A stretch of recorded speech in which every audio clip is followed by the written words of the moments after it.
A good strategy is a process, dynamic and emergent. A bad strategy is a static plan, little more than a thoughtless checklist. Throughout history, we see average thinkers enter the world of strategy making with a flawed preconception of what constitutes great strategy. They sometimes search for a secret strategy when the real secret is thinking strategically. They search for a secret external to them when the secret is within them, perhaps. Strategy is no simple schedule. It's no formula in a manual. This perspective on strategy has informed the best military commanders of history, and it continues to inform the best leaders of today, wherever they compete. So in this lecture, we'll learn strategic lessons from 5 of the best military commanders and thinkers in history. As we do, try to come up with ways that these lessons can be relevant in your own life and work. These lessons must be adapted to your own situation. Remember, the person who merely follows a checklist will always lose to the rival who knows when to abandon the checklist. The ancient world learned this lesson painfully, again and again, only with the spilling of much blood. But the meaning and importance of strategy eventually became crystal clear, at least to a few, and it's the hard-won clarity of the ancients that we should strive to acquire as thoroughly as possible. The first steps towards strategic thinking are the most precarious, so you may want to pause the lectures in this course several times to think hard about your own professional or personal challenges. For this lecture in particular, learn from the challenges these thinkers met. Then, try to apply the principles you learn in this lecture to improve your own strategic thinking. So let's examine the origins of strategy in the ancient world, with a focus on a handful of the most influential thinkers and practitioners. Well, they aren't the only great strategic figures of ancient times, of course, but each of the figures we consider represents a fundamental turning point in the development of strategic thinking. Just as important, although military affairs were the crucible for their insights, what they have to offer can inform our own efforts at strategic thinking in many areas of life, whether in business, as parents, or in the community. Let's begin in ancient Greece in 5th century BC. An aristocrat by the name of Thucydides fought in a great war between the Greek city-states of Athens and Sparta, which lasted 27 years, from 431 to 404 BC. Thucydides carried the rank of strategos, or general, and he penned a history of the war until the year 411. His masterful history of the Peloponnesian War offers insights about causes and effects. It focuses on the behavior and motivations of the two sides, and it excludes references to the acts of gods and goddesses. It is what might be called scientific history, and it carries much of the character of a modern historical account. Nearly 2,500 years later, this ancient treatise serves as the starting point for the field of international relations, the foundation for a school of thought called political realism, and our earliest account of strategic thinking in action. Thucydides wrote clearly, concisely. In fact, his work exhibits a coolness and detachment, and it conveys skepticism about concepts such as justice, especially in this short and famous passage from a dialogue between the Athenian military and inhabitants on the Aegean island of Melos in this so-called Melian dialogue. The Athenians forthrightly asserted their superior armed might as the only arbiter required to exact Melian cooperation. Quote, "You know as well as we do that right, as the world goes, is only in question between equals in power, while the strong do what they can and the weak suffer what they must." In this one key passage, notions of fairness, of justice, of reason, even of intervention by the gods were swept away. Ancient Greece in the time of Thucydides was a squabbling group of city-states that constantly aligned and realigned themselves into different coalitions when they weren't uniting to battle with enemies external to Greece. Now, in modern terms, these cities sought a balance of power so that no city-state could grow strong enough to dominate its neighbors. So here is our first lesson. Thucydides wrote about power, and the Melian dialogue presents us today with an archetype for power politics or realpolitik. In your own professional life, what's a situation where power remains paramount? Is there a market or competitive field where overwhelming force or vicious competition is not only the most effective strategy, but the only logical one? How can you leverage your organization's advantages to score an overwhelming victory? But here's something surprising. Despite the fact that the generals of Athens were called strategos, there wasn't a lot of actual strategy in use. In fact, you might take it as a rule of thumb that the longer a conflict drags on, as the Peloponnesian War actually did, the more likely it is that one or both sides lack an effective strategy. So when we want to see strategy at work within the Peloponnesian War, we find ourselves looking at an apparently insignificant battle that featured none of the leading generals from either side. This was the Battle of Delium in 424 BC, where the Thebans defeated the Athenians. Historian Victor Davis Hanson has said this: "What went on for about an hour or so in that nondescript plain changed the life of ancient Greece and the nature of European civilization itself." The consequences of this battle, according to Hanson, included a transformation of philosophy. Socrates fought in the battle, an artistic renaissance, and the creation in the West of infantry tactics. Now, on the surface, this astonishingly important battle seems like every other ancient bloodletting. During this time, the engagement of hoplite infantry was a standard and sanguinary affair. Some soldiers wore heavy armor, some not. Multiple hoplite phalanxes totaling thousands of armored soldiers would crash into each other. They would slash with edged weapons until one side or the other would be literally pushed off the field of battle, leaving thousands of dead and dying behind. In such a melee, generalship was hardly needed. The Greeks prized personal courage, and the leaders of both sides joined their troops in chaotic battle. But this battle at Delium unfolded very differently. We're not quite certain how or why, but an obscure Theban general by the name of Pagondas exhibited a radically new mode of combat. Pagondas was the Theban general who led his people to victory over the Athenians. We know almost nothing about Pagondas, except that his brilliant moves at Delium meant a tremendous breakthrough in the science of tactics. He not only assembled his resources differently, positioned them differently, and maneuvered them differently, he commanded them differently as well. Now, the stakes of this battle at Delium are obscure. There was, in fact, no reason at all to have the battle in this particular place, other than the two sides elected to fight it. No key features of the terrain that made this stretch of territory inherently valuable. There was nothing urgent at stake. The course of the battle was straightforward. The Athenians marched out to the valley near Delium with 20,000 troops, but they turned back after their supporting troops failed to appear. Now, rather than allow the Athenians to flee, General Pagondas urged the Thebans to pursue and close with them. In this move, Pagondas developed the principles of forward defense, later embraced by Vegetius, and the principle of preemption, striking an enemy that poses a long-term threat rather than an immediate threat. The battlefield itself was rippled with gentle slopes, able to conceal bodies of troops. A ravine to the left and a ravine to the right marked the boundaries of the field and channeled the forces toward each other. Pagondas and his Thebans defended a vigorous attack on their left while attacking on their right. This was standard, as both sides traditionally posted their finest troops on the far right flank. The battle raged for an hour, and as the Athenians pressed their attack on the Theban left, they sensed victory. But then a specter appeared, charging the Athenians from over the nearest hill. It must have been a terrifying sight. Fresh companies of Theban cavalry, held in reserve, now attacked in concert with the infantry. They must have been conjured from the air itself. General Pagondas had ordered them forward at the moment of greatest peril. This was unheard of. This was extreme. This was the first recorded use of deliberate reserves joining an attack, and integrated with horse cavalry, it was psychologically devastating to the Athenians, who panicked. Their ranks shattered, and they fled.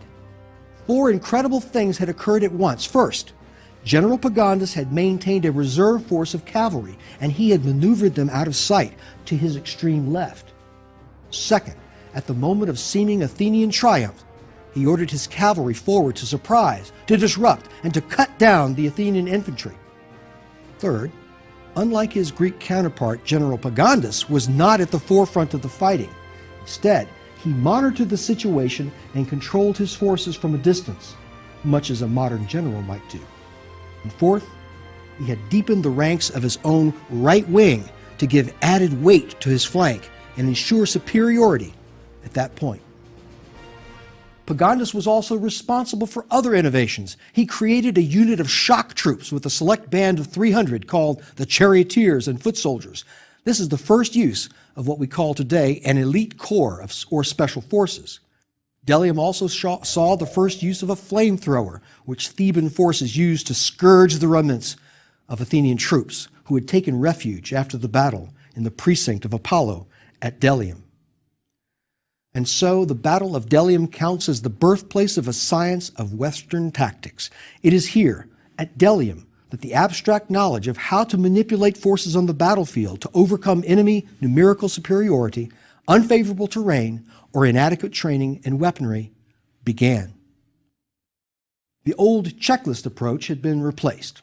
Just crashing and slashing into one another with all one's might had been replaced.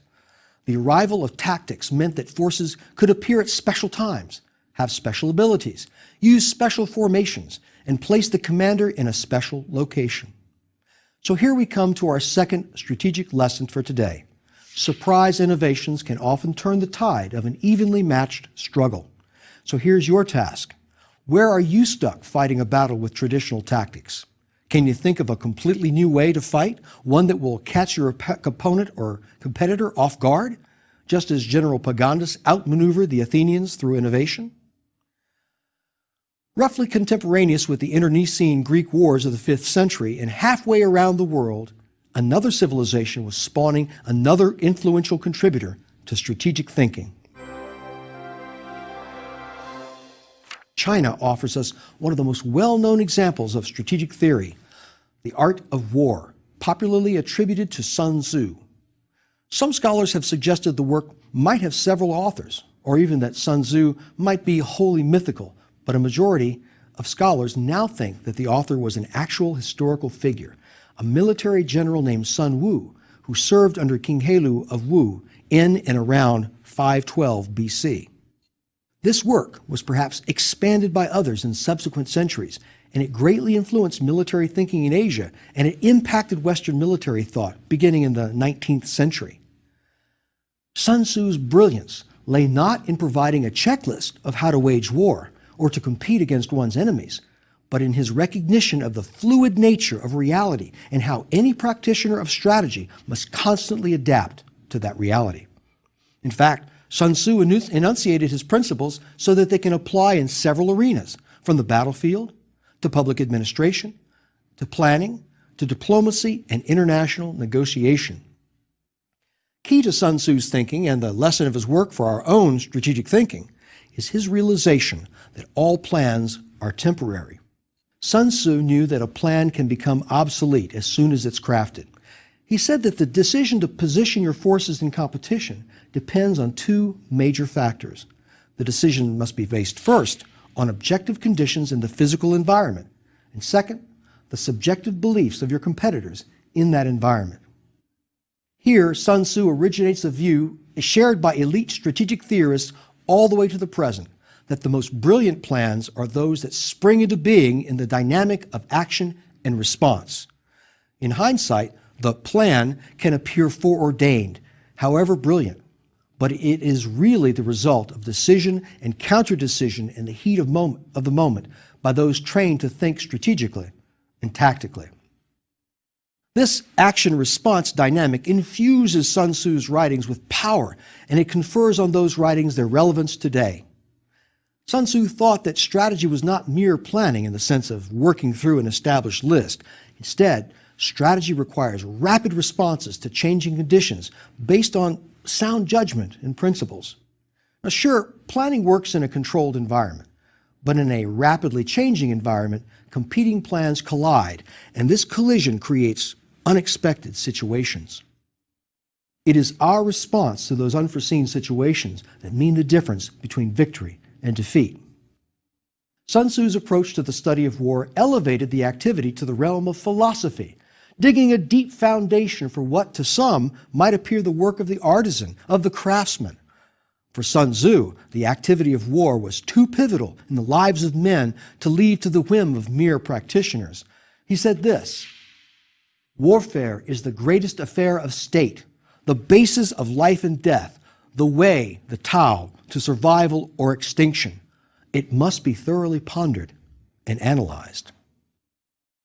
Again, let's pause and think. How can you apply Sun Tzu's lessons to your own life? Where do you rely on an outdated plan? Think like Sun Tzu. Figure how and why your plans went awry, and how that understanding can help you correct course. Hannibal Barca was a Carthaginian general who plagued the Roman Republic from the 3rd century into the 2nd century BC. He fought the Romans to a great victory in 216 BC, a victory that has forever stood as the archetype for a crushing annihilation of an enemy. Hannibal fought outnumbered in the enemy's homeland, and he still won. He succeeded in this thanks to his different approach to battle. In 216 BC, at the Battle of Cannae, Hannibal triumphed over the numerically superior Romans thanks to his revolutionary manipulation of the forces at his disposal. This new approach to battle earned him the title Father of Strategy by one of his biographers, Theodore Aralt Dodge, himself a courageous veteran of the American Civil War. At the time, the standard tactics dictated that formations of soldiers would line up abreast of each other in a phalanx, march forward, collide, and do battle with much pushing and shoving. It was thought that numerical superiority was the key to victory. Hannibal was outnumbered badly, so he should have lost. But, armed with fewer resources than his Roman enemies, Hannibal configured his forces differently.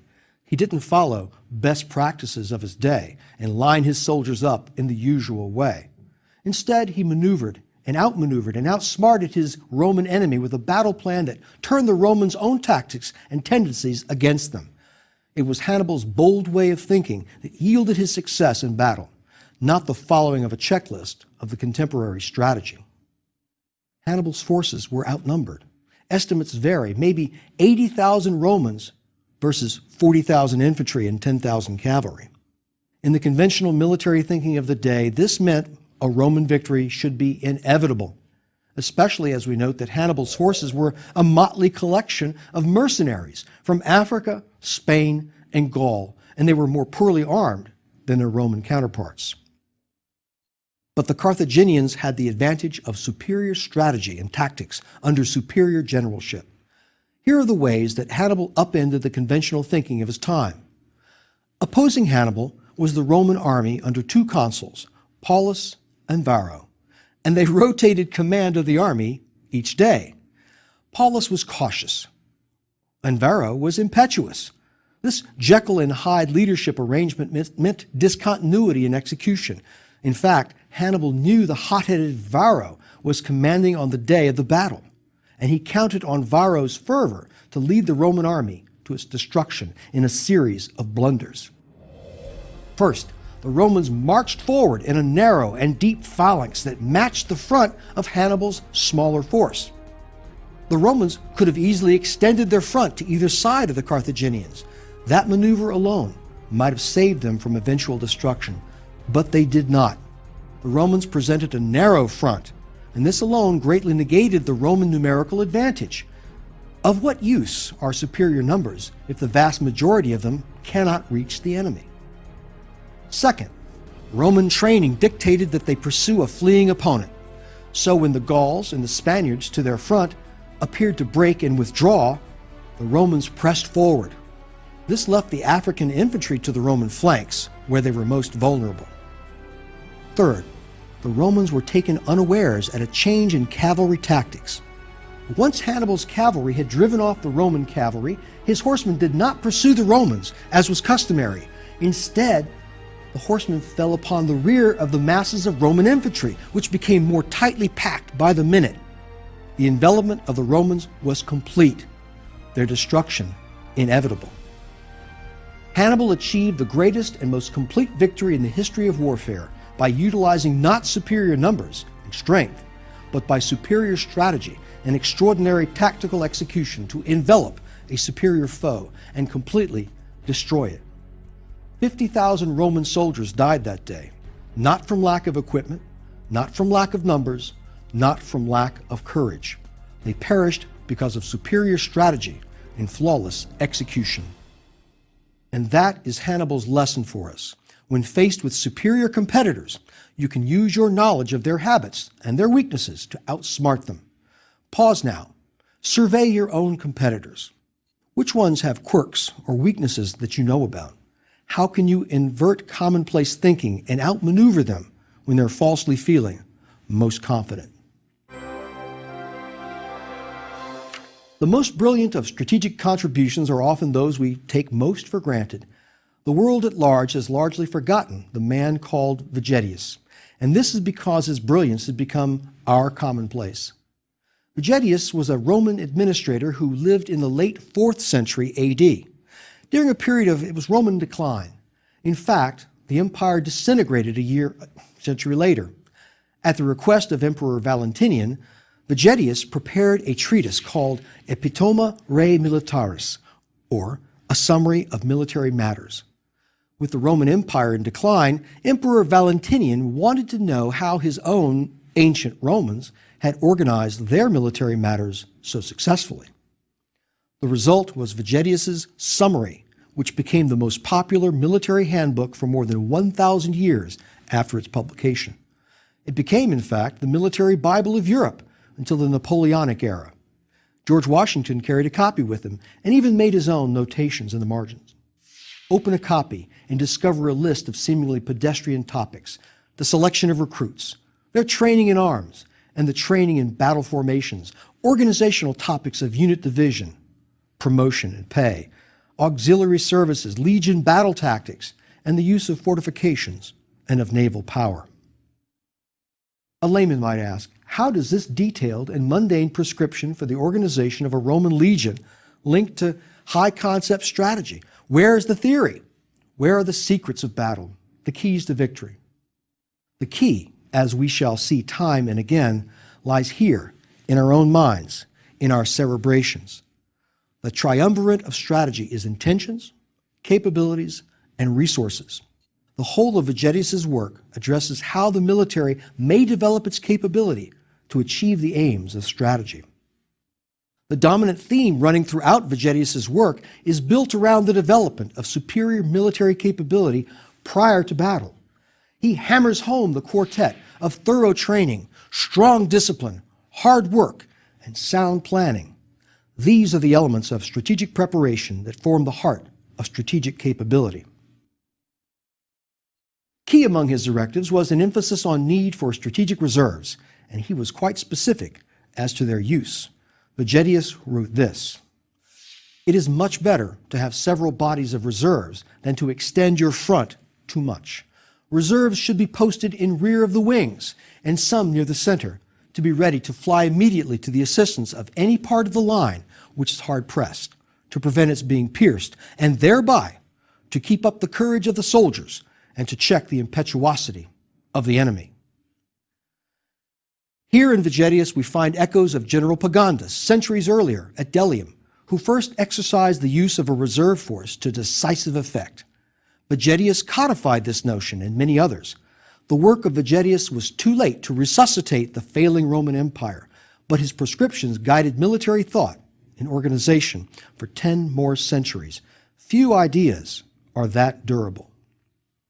You probably have strategic reserves in your own business conflicts. Stop. Write out all the areas where you feel that your own company has uncommonly strong reserves. Where can you hold off deploying all your resources to lure your competitors into a false sense of confidence? How can you spring these resources on the competitor suddenly and with overwhelming effect? As in so many other areas, the Renaissance saw a flowering of political theory and strategic thought. Niccolo Machiavelli is one of the most important political theorists in history. He is a bridge from the ancient to the modern. The world of Machiavelli, the time of the Renaissance, which began in the Italian city of Florence in the late 1300s, Machiavelli was born in Florence in 1469, and he received an excellent humanist education. He worked in several government positions as civil servant and diplomat, and he grew increasingly distressed by the inability of Italian city-states to resist the increasingly bold incursions of France, Spain, and the Holy Roman Empire. In 1512, the government of Florence was overthrown by a Spanish army, and Machiavelli was put in jail, tortured, and exiled to his farm outside of Florence in 1513. It was there he began to reflect and to write. His most famous work, The Prince, has cemented his place in history. But we're equally concerned with Machiavelli's lesser-known work, The Art of War, published in 1521. Prior to Machiavelli, much writing and instruction emphasized moralizing and divine guidance. In The Prince, Machiavelli advocated a more coldly reasoned line of behavior to maintain a monarch in power, a ruthless pursuit of self-interest. The Prince, in fact, was a manifesto of guidance that Machiavelli prepared for the Italian ruling family of the Medicis. In The Art of War, Machiavelli extended this amoral reasoning to the battlefield. In the welter of political advice that Machiavelli crafts, he offers to us two key concepts worth our consideration: virtù and fortuna. Virtù and fortuna represent the internal and external elements of strategic thinking. Let's look at each in turn. Virtù is not, as we think of it today, virtue, the notion of living life as a good and pious fellow, someone imbued with moral excellence. Far from it. As with so much of the analytically rich writings of Machiavelli, virtù is a word freighted with substance and nuance. It incorporates many qualities in combination: flexibility, foresight, individuality and ability, energy, political acumen, prowess, vital force. Virtù is a skill you can develop, sharpen, just as you might practice the professions of weaver or blacksmith or tailor, each with its own vocational requirements. Machiavelli says this: a ruler must be half lion and half fox, a fox to discern the toils, a lion to drive off the wolves. Merciful, faithful, humane, religious, just, these he may be, and above all, should seem to be, nor should any word escape his lips to give the lie to his professions. He should, if possible, practice goodness, but under necessity should know how to pursue evil. Coupled with virtù is the notion of fortuna. Conventional thinkers of the time treated Fortuna as a mostly benign goddess, as the source of human goods as well as evils. In contrast, Machiavelli conceived fortune as a malevolent and uncompromising source of human misery, affliction, and disaster, an unpredictable and destructive force. And Machiavelli therefore counseled that the good general must beat and maul fortune into submission so as to rule or be ruled. Machiavelli believed that one should meet the external forces of Fortuna aggressively. One cultivates virtù to overcome the destructive caprice of Fortuna. Machiavelli put it this way: fortune is still a fickle jade, but at least the half our will is free, and if we are bold, we may master her yet. Machiavelli's metaphors lack our enlightened view of gender, but following his advice is not about being evil. Instead, this is what we today would call a bias toward action. It's a call for boldness, decisiveness. The impetuous and active ruler is rewarded. In The Art of War, virtù describes the strategic prowess of the general who adapts to different battlefield conditions as the situation dictates. Quote, in a word, he must realize and face his own position and the facts of mankind and of the world. This is what virtù provides: the ability to respond to fortune at any time and in any way that is necessary. This joining of actor with the environment is an early formulation of the concept of emergent strategy. Since we cannot predict what Fortuna will hand to us, we must focus and develop the internal qualities and capabilities that enable us to meet those uncertainties in the best manner possible. So this is your last challenge for today. Ask yourself, do I have virtù?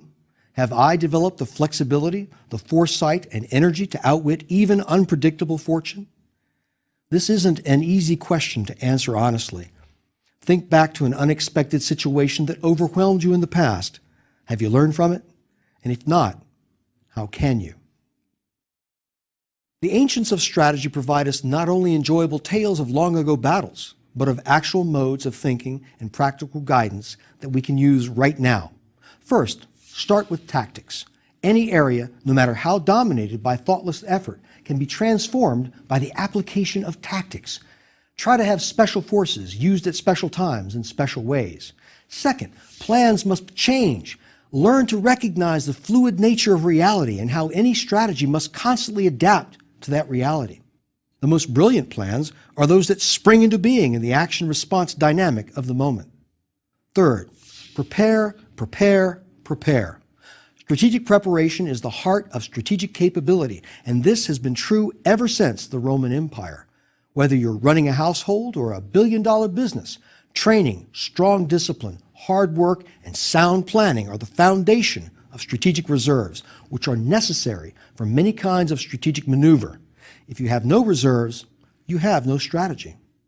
Fourth, know your opponents. You can gain astonishing leverage if you know the preparations and capabilities of your opponents. A combination of surprise and superb tactical execution can allow you to defeat an opponent with twice your strength. Fifth, boldness. You can seize your fortune. The greatest challenge in strategic thinking is getting started. The long and hoary tradition of strategic thought has already struggled with the issues we face every day. That's why it's a natural gateway to strategic thinking in our own lives. We can learn from ancient strategic ideas, but even more important is to learn from their example, to have strategic ideas of our own.